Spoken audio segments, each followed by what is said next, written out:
பிரசன்ன ஜோதிடர் சுப மாரிமுத்து திருப்பூரிலிருந்து இந்த பதிவு உங்களுக்காக. ஆதிகால பரிகார வகுப்பு இன்றைக்கு 4வது கிளாஸ், அதாவது சரியாக 1 மாதம் ஆகிறது. இது 4வது கிளாஸு நல்லபடியாக நடக்கணும். என்னுடைய பெற்ற தாய் தந்தைக்கும் என்னுடைய குருமார்களுக்கும் என்னுடைய பிரபஞ்சத்துக்கும் அனைவருக்கும் என்னுடைய பணிவான வணக்கத்தை தெரிவித்துக் கொண்டு இப்போது ஆதிகால பரிகார வகுப்புக்குள்ளே நம்ம எல்லாரும் போகலாம். மற்ற உங்களுக்கு இன்றைக்கி கொஞ்சம் டைம் இருந்தால் இந்த கோயிலை பற்றி பேசுகிறது கொஞ்சம் முடிகிற ஓரத்தில் வச்சுக்கலாம். இப்போ வகுப்புக்குள்ளே போவோம்.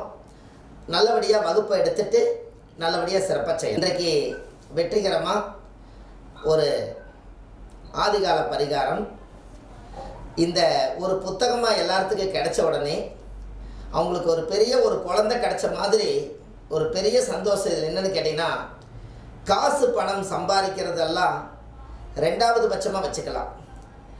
எங்கெங்கேயோ உலகத்தில் பிரபஞ்சத்தில் இருக்கக்கூடிய அத்தனை எழுத்துக்களையும் ஒன்றா இணைச்சி ஒரு புத்தகமாக வடித்து இன்றைக்கி ஒரு அரங்கேற்றம் பண்ணி இன்றைக்கி ஒவ்வொருத்தருடைய கையிலையும் அந்த புத்தகம் போய் வாங்கிறதுக்கு அந்த எதிர்பார்த்துட்டு ஒருத்தர் துடிச்சிட்டு அந்த புத்தகத்தை வாங்கி அவங்க ஆர்வமாக படிச்சுட்டு சொல்கிற விதத்தை பார்த்தா உண்மையாலுமே ஆதிகால பரிகார புத்தகம் இன்னமும் நம்ம ஓயக்கூடாது, இன்னமும் புத்தகம் வெளியிடணுங்கிற அளவுக்கு என்னுடைய மனசு நிறைஞ்சிருக்கு.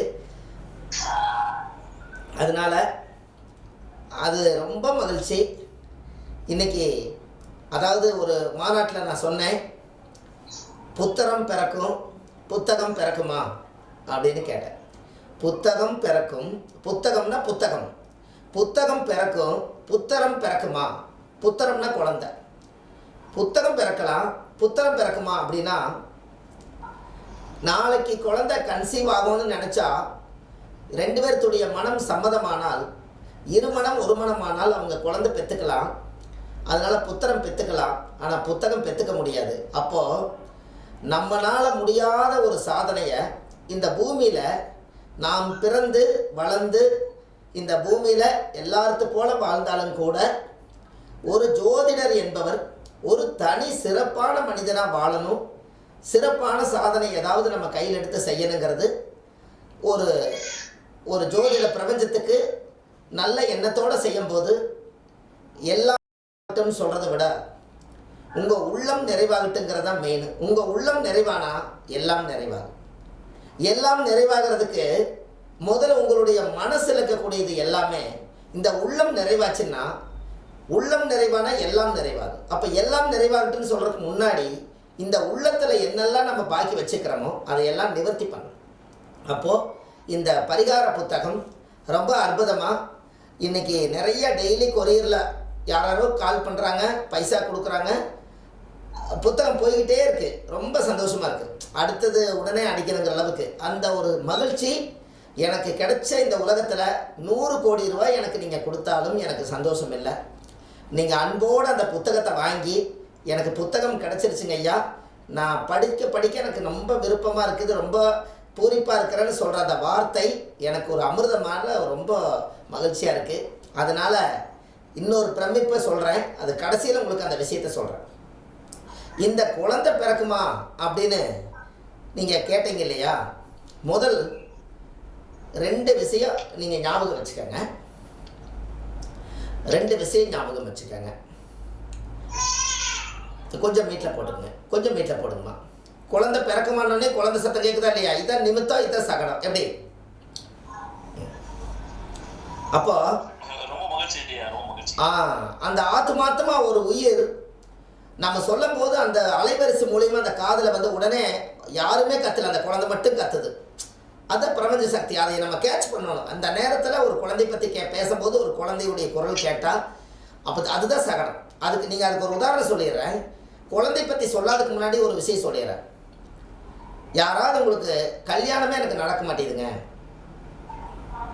எனக்கு கல்யாணமே நடக்க மாட்டேங்குது, எனக்கு எப்போ தான் கல்யாணம் நடக்குன்னு எனக்கு கொஞ்சம் நீங்கள் சொல்லுங்கள் அப்படின்னு நீங்கள் ஜாதகம் பார்க்கும்போது யாராவது வந்து உட்கார்ந்துருந்தாங்கன்னா நீங்கள் பேனாவும் நோட்டும் எடுத்து கணிதம் பண்ணிகிட்டு இருப்பீங்க. எப்படியாவது உங்களுக்கு கல்யாணம் பண்ணி வைக்கிறதுக்காக பல திட்டங்கள் போடுவீங்க.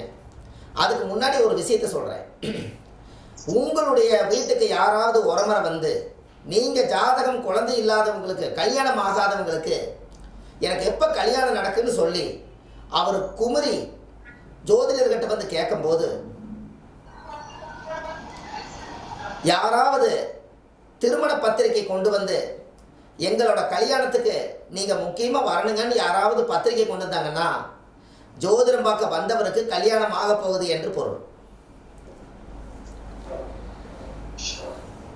இதுக்கு பேர் என்ன? வழி சகனம். நம்ம ஜாதகம் பார்க்கும்போது எனக்கு எப்போ கல்யாணம் நடக்குன்னு ஒரு கிளைண்ட் கேட்டாங்கன்னா அந்த நேரம் பார்த்து நமக்கு யாராவது பழக்கப்பட்டவங்க திருமண உறுதி செஞ்சு பத்திரிகை கொண்டு வந்தாங்கன்னா அதை கொண்டு வந்து, ஐயா நீங்கள் பத்திரிகை கொடுத்து நீங்கள் வரணும்னு ஜோசியரை அழைச்சாங்கன்னா அந்த ஜோசியத்தை அழைக்கும் போது பாருங்கள் எப்போ கல்யாணம் நடக்குன்னு கேட்டீங்க. வெளியே வைங்க, சவுண்டு வரும். அப்புறம் எப்போ கல்யாணம் நடக்குன்னு நீங்கள் குமரி கேட்டீங்க. அப்போ எங்கேயோ இருந்து ஒரு திருமண உறுதி செஞ்சு பத்திரிக்கையோடு வந்திருக்கிறாங்கன்னா அப்போ உங்களுக்கு நல்ல நேரம் வந்துருச்சு என்று பொருள். அப்போது வழி சக்கனத்தை வச்சு அந்த காலத்தில் ஜோதிடம் பார்த்துருக்காங்களா இல்லையா? பாருங்கள், எந்த ஒரு கணிதம் இல்லை, வழி சகனத்தை வச்சு பிரபஞ்சமே அமைச்சு கொடுத்துருக்குது. அப்போ நம்ம ஜோதிடர் நாலா மூலையும் சுற்றி பார்க்கும்போது நம்மளுக்கு சகனமும் நிமித்தமும் மிகப்பெரிய ஒரு அசுர வளர்ச்சி கொண்டு போகும். ரைட்டு. இப்போது இந்த குழந்தை பிறக்குமா அப்படின்னு கேட்டால் 10 வருஷமாக குழந்தை கிடைக்குன்னு காத்து கடைசியில் கிடைக்காதுன்னு ஏமாந்தவங்க நிறைய பேர். சில பேர்த்துகளுக்கு மலடின்னு கெட்ட பேர், வளகாப்பு செய்ய போக முடியல, ஒரு சீமந்தம் போக முடியல. அப்போது டாக்டர் கையை விரிக்கிறார். இந்த இடத்துல டாக்டரும் வந்து உங்கள் உடம்புல நிறைய கொழுப்பு சுற்றி இருக்குதுங்க, கன்சீவ் ஆகிறதுக்கு ரொம்ப கஷ்டம், அதனால் குழந்தை கிடைக்குமா அப்படின்னு கேட்குறாங்க. எல்லா கோயிலுக்கும் போய் சாமி கும்பிட்டு பார்த்துட்டாங்க. எல்லா கோயிலுக்கு சாமி கும்பிட்டு எத்தனையோ ஹோம பூஜைகள்லாம் பண்ணி முன்னோர்கள் வழியில் ஏதாவது பாவங்கள் ஏதாவது பண்ணியிருந்தாலும் கூட அனைத்தையும் சரி பண்ணி எல்லா வழியிலையும் குழந்தை கிடைக்கிற நம்பிக்கையில் இருக்காங்க. ஆனால் 7-8 வருஷம் ஆகி குழந்தையே கிடைக்கலைன்னா அவங்களுக்கு எவ்வளவு ஏக்கமாக இருக்கும். இந்த நம்ம ஜோதிடர்னாலேயே அவங்களுக்கு சரியான பதில் சொல்ல முடியாமல் இந்த கோச்சாரத்தில் குருபலன் வரும்போதோ அல்லது ஏதாவது கோச்சார கிரகப்படி ஏதாவது வந்தாலோ கண்டிப்பாக நடக்குங்கன்னு சொல்லி அவங்க வெறுத்து போய் டெஸ்ட் பேபி வரைக்கும் போய் ஃபெயில் ஆகிட்டா எவ்வளோ மன உளைச்சல். இந்த இடத்துல உண்மையாலுமே குழந்தை உங்களுக்கு கிடைக்குமா கிடைக்காதா அப்படிங்கிறதுக்கு உங்களுக்கு எளிமையான ஆதிகால பரிகாரம் உங்களுக்கு வேணுமா?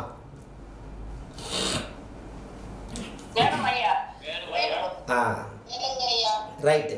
இப்போ பாருங்க, ஒரு காட்டன் துணி ஒரு மீட்டர் எடுத்துக்கங்க. வெள்ளை ஆட்டு முடியை கொஞ்சம் கட் பண்ணி, வெள்ளை பூண்டு, இந்த வெள்ளாட்டு முடியும் வெள்ளை பூண்டு ரெண்டும் சேர்ந்து படுக்கை அறையில் எப்போ போல் நீங்கள் படுக்கிற இடத்துல வெள்ளாட்டு முடியை வச்சு வெள்ளை பூண்டை தொளிச்சு அந்த வெள்ளாட்டு முடி மேலே வச்சு அந்த காட்டன் துணியை விரித்து அதுக்கு மேலே நீங்கள் தலை வச்சு விடிய வரைக்கும் நீங்கள் தூங்குங்க. விடிய வரைக்கும் தூங்குனதுக்கப்புறம் அந்த யார் வைக்கணும்? அந்த பெண்ணு தான் வைக்கணும். இது ஆண் கிடையாது, இது பெண்ணு தான் வைக்கணும். வெள்ளாட்டு முடியும் வெள்ளை பூண்டும் வச்சு ஒரு 10 வெள்ளை பூண்டு கூட வச்சுக்கோங்க, சுற்றி வர. இதுக்கு மேலே துணியை விரிச்சிருங்க, அது மேலே தலை நசுங்கிற மாதிரி படுத்துக்குங்க. அதிகாலையில் சூரிய உதயத்தில் காலையில் எந்திரிச்சு அந்த பொண்ணுடைய வாயை ஊத சொன்னீங்கன்னா இந்த வெள்ளை பூண்டோட வாடை அவங்க வாயிலிருந்து வெளியில் வந்துச்சுன்னா நிச்சயமாக அவங்களுக்கு குழந்தை கிடைக்கி.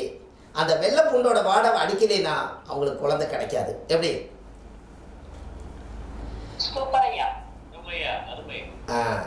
இந்த ஒரு வார்த்தையை என்னங்க, அதாவது அந்த காலத்தில் வைத்தியம் எப்படி பண்ணியிருக்காங்க பாருங்கள். ஆதிகால பரிகாரத்தில் முன்னோர்கள் எல்லாம் அந்த வெள்ளை பூண்டை அதை எடுத்து அதை தலைக்கடியில் வச்சோம்னா நீங்கள் தண்ணி ஊற்றினாலே தலை நனைஞ்சு போய் தலைவலி வந்துருங்கிறீங்க. அப்போ வெள்ளை பூண்டை வச்சு வெள்ளை பூண்டு நசுங்கி அந்த முடிக்காலுக்குள்ளே போய் மூளையில் செயல்பட்டு வாய் வழி அதோட எசன்ஸ் வந்து வெளியில் வாசம் அடித்தா குழந்தைய கரு உருவாக்கக்கூடிய நரம்பும் அதனுடைய சக்தியும் நம்மளுக்கு குறி என்பது மூளை, குறி என்பது குழந்தை, அதோட சக்தி நம்மளுக்கு வாய் வழியாக தெரியும்னு ஆதி காலத்தில் வெள்ளை பூண்டை தலைமேட்டு கடையில் வச்சு விடிய காலையில் ஊத சொல்லி குழந்தை கிடைக்குன்னு சத்தியம் பண்ணி கொடுத்துருக்காங்க. குழந்தை கிடைச்சிருக்குது. எப்படி?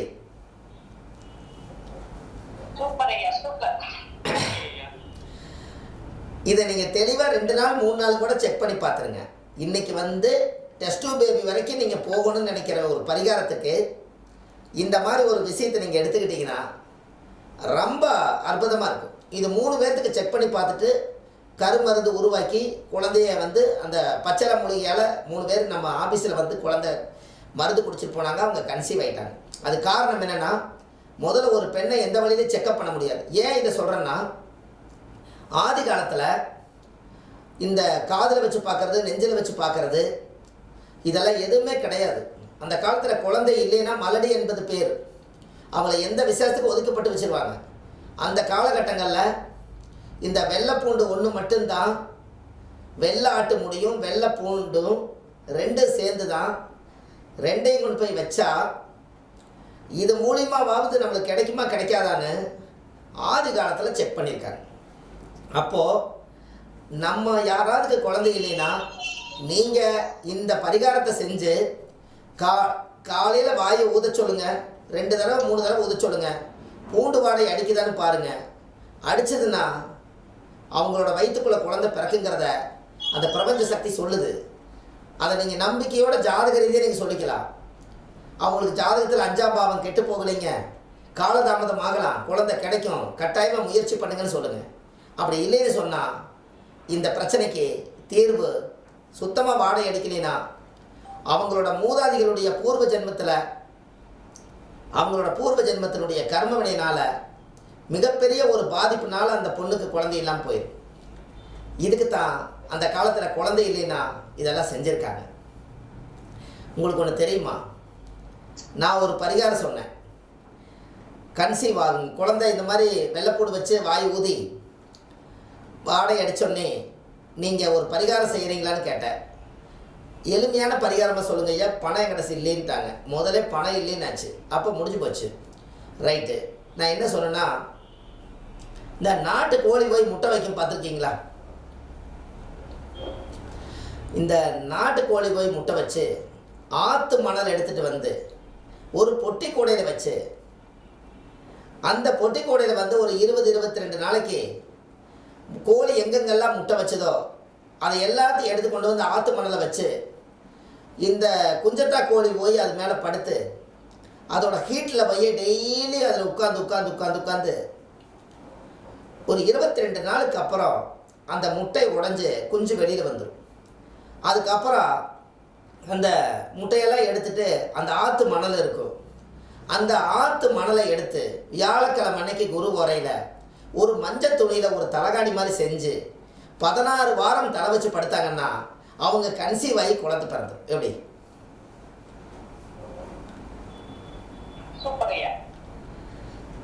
ஏன் அப்படின்னா அந்த ஆற்று மணலிருந்து தான் அந்த குஞ்சுகள் எல்லாம் வெளியில் வந்தது. அதே போல தான் அதோட சக்தி, அந்த கோழியோட அந்த பவர் எந்த மண்ணிலிருந்து குஞ்சு வெளியில் வந்ததோ அந்த மண்ணுக்கு மட்டும் பவர் ஜாஸ்தி. அந்த மண்ணை மட்டும் நீங்கள் பத்திரமா நீங்கள் தலகாணி செஞ்சு வச்சுட்டிங்கன்னா குழந்தையும் கிடைக்கும், அந்த வீட்டில் காசு வரும். அப்போது அந்த மிகப்பெரிய வறுமையெல்லாம் போயிடும். அதை கொண்டு போய் அந்த காலத்தில் தெரியாமல் என்ன பண்ணிடுவாங்கன்னா, கோழி எல்லாம் முட்டை வச்சு குஞ்சு பொரிச்சிருச்சு, இந்த மணல் நம்ம என்ன பண்ண போகிறோன்னு சொல்லி இந்த உடஞ்ச முட்டையோடு எல்லாத்தையும் கொண்டு போய் அந்த மணலை கொண்டு போய் முச்சந்தியில் கொட்டிடுவாங்க. அப்போது இந்த வீட்டு மகாலட்சுமி இவங்க கொண்டு போய் முச்சந்தியில் கொட்டின மாதிரி தான். அந்த மணலில் ஒரு மிகப்பெரிய ரகசியம் இருக்குது. பத்திர கரணத்தில் பிறந்துக்கிறவங்களுக்கு கோழி, சேவல், சேவல் அடகாத்து, சேவலுடைய சேர்க்கு சேர்ந்து தான் கோழி அடகாத்துது. அப்போ திருச்செந்தூர் முருகனுடைய ஆசீர்வாதம் பத்திரகாரணத்துக்கு உண்டு. அப்போ பத்திரகாரணத்தில் பிறந்துக்கிறவங்களுக்கு எல்லாத்துக்குமே இந்த ஆற்று மணலை வந்து யாரெல்லாம் வந்து கோழி அடகாத்த மணலை தொழில் செய்கிற இடத்துல வைக்கிறாங்களோ அவங்க அசுர வளர்ச்சிக்கு போயிடுவாங்க. எப்படி இது எல்லாம் நீங்கள் கொஞ்சம் தெரிஞ்சுக்கணும் பாருங்கள். அதாவது நீங்கள் வந்து கொஞ்சம் தெரிஞ்சிட்டிங்கன்னா இந்த ஆதி காலத்தில் ஜாதகத்தால் மட்டுமே யோகத்தை அவங்க எதிர்பார்க்கலைங்க. நிறைய